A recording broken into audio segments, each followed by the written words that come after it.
दोस्तों, cover diary के तीसरे एपिसोड में आप सभी का स्वागत है। इस एपिसोड में हम आपको वीज़ा ऑन अराइवल लेने में साउथ अफ्रीका में के बोलीविया में हुई परेशानी और अनावश्यक पूछताछ तथा हरेसमेंट से जुड़ी घटना के बारे में बताएंगे। इस घटना के बारे में जानने से पहले आपको सबसे पहले हर तरह के वीज़ा के बारे में जानना जरूरी है। तो दोस्तों, किसी भी देश में जाने के लिए वीज़ा प्राप्त करने की क्या प्रक्रिया होती है और वो कितने प्रकार की होती है, सभी चीज़ें जानना जरूरी इसलिए है कि ज़्यादातर लोग दो चार तरह के वीज़ा के बारे में ही जानते हैं। अगर आप देखें तो पूरे सूची स्क्रीन पर उपलब्ध है, जिसमें से हम आज ऑन अराइवल वीज़ा की बात करेंगे।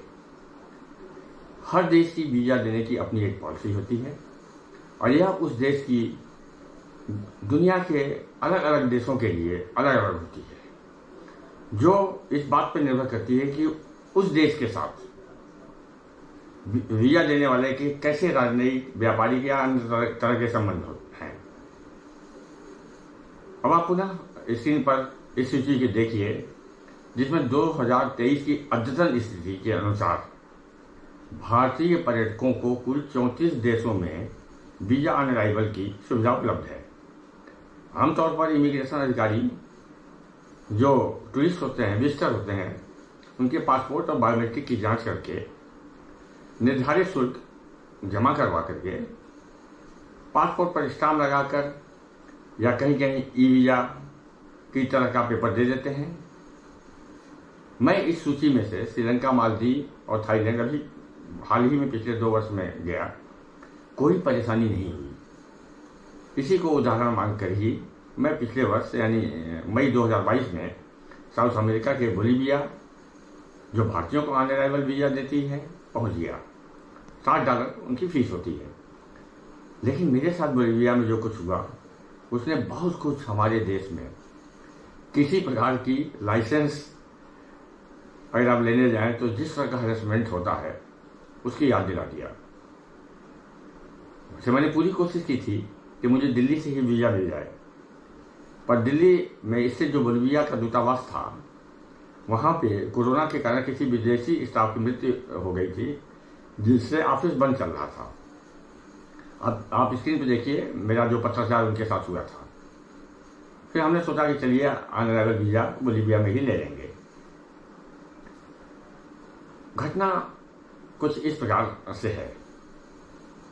मैं अपने 54 दिनों की विश्व भ्रमण पर यूरोप और साउथ अमेरिका के 7 देशों के अलावा साउथ अमेरिका के भी 3 देश बोलीविया, इक्वाडोर और पेरू के भ्रमण पर था।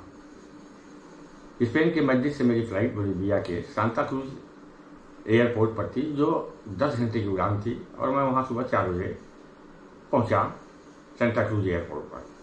हम लोग लाइन लग गए।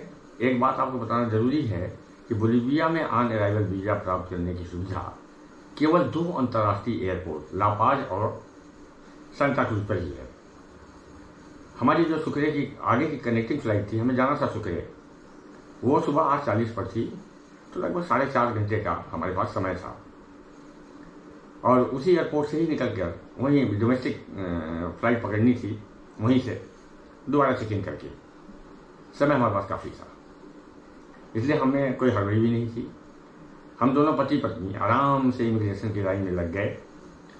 पर जब हमारा नंबर आया तो उस काउंटर पर बैठा इमिग्रेशन ऑफिसर ने इंग्लिश न जानने की वजह से हमें एक ऐसे काउंटर पर भेज दिया जहाँ पे कोई अधिकारी ही मौजूद नहीं था।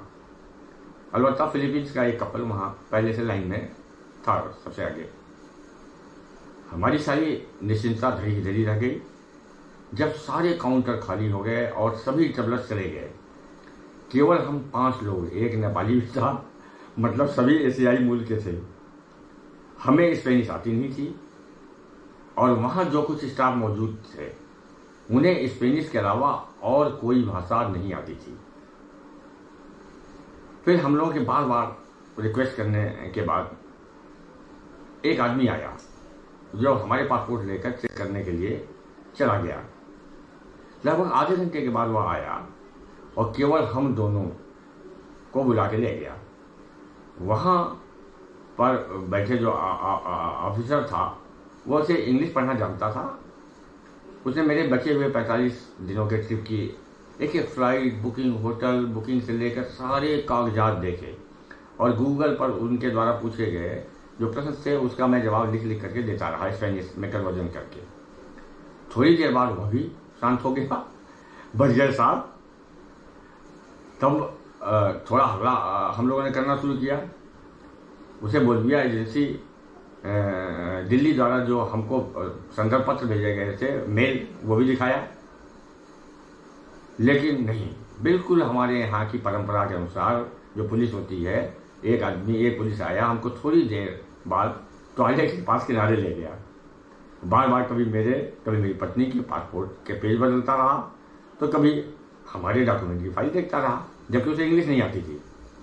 मुझे लगा कि यह कहीं घूस के चक्कर में तो नहीं है, फिर लेकिन पूछे तो कैसे पूछे, उसे इंग्लिश आती नहीं थी। थोड़ी देर बाद जो फिलीपींस का बंदा था वह बिल्कुल अग्रेसिव हो गया और लड़ने पर आमादा हो गया। मैं भी पहुंच गया और जोर जोर से हम लोग चिल्लाने लगे। तो हम लोगों की आवाज़ सुनकर, दूर कहीं हो सकता है सीनियर अफसर सो रहे हुए, सुबह की बात थी, वो भागते भागते हुए आए और उन्होंने हमसे हमारी समस्या पूछी। हमने उन्हें 3 घंटे में हमारा कैसे कैसे हरेसमेंट हुआ, कैसा दुर्व्यवहार हुआ, सब कुछ बता दिया। उनमें से एक ऑफिसर थोड़ा भला था और वो इंग्लिश जानता भी था और पढ़ना और लिखना दोनों। उसने तत्काल ऑन अराइवल वीजा की कार्रवाई शुरू कर दी, पर एक समस्या खड़ी हुई। जैसे कि हमें श्रीलंका आदि में पासपोर्ट पर केवल हमारी स्टैंपिंग हो गई थी, यहाँ ऐसा नहीं था। ये बाकायदे स्टिकर वीजा दे रहे थे जो कंप्यूटर से जनरेट होता था सारा इंफॉर्मेशन फिल करने के बाद। तो हमें फीस जमा किया और इस समय काफ़ी समय लग गया। वीजा तो मिला, लेकिन जब बाहर निकली तो हमारा सामान लेना बड़ा भारी हो गया। दूर कहीं ले जाके रख दिया था उन्होंने सामान लेके। जब तक हम चेकिंग काउंटर पर पहुँचे तब तक शुक्र है कि जो फ्लाइट जाने वाली थी वो छूट गई, उन्होंने चेकिंग से मना कर दिया। फिर 12 बजे की एक बहुत ही महंगी फ्लाइट हमने लिया। पैसे का तो चूना लगा ही, साथ ही साउथ अमेरिका कॉन्टिनेंट का हमारा आगाज बहुत बुरा हुआ। पर अगले 7 दिन बोलिविया में शुक्र की सफ़ेदी, योनी का दुनिया का सबसे बड़ा 10,000 स्क्वायर किलोमीटर का फैला साल फ्लैट जो दर्पण कहलाता है, लापास की 40 वर्षीय पुरानी केबल कार का पब्लिक ट्रांसपोर्ट सिस्टम देखकर सारे गिले शिकवे हमारे दूर हो गए। बहुत आनंद आया हमें बोलिविया में। मित्रों, आपको यह एपिसोड कैसा लगा? कृपया लाइक और सब्सक्राइब का बटन अवश्य दबाइएगा। अगले एपिसोड में आपको हम बताएंगे कि कैसे लीमा एयरपोर्ट पर हमें इक्वाडोर जाने से रोका गया और पनामा सिटी एयरपोर्ट पर एक बंद कमरे में ले जाकर कैसे हमारा इंट्रोगेशन हुआ। कृपया देखना मत भूलिएगा। नमस्कार, शुक्रिया।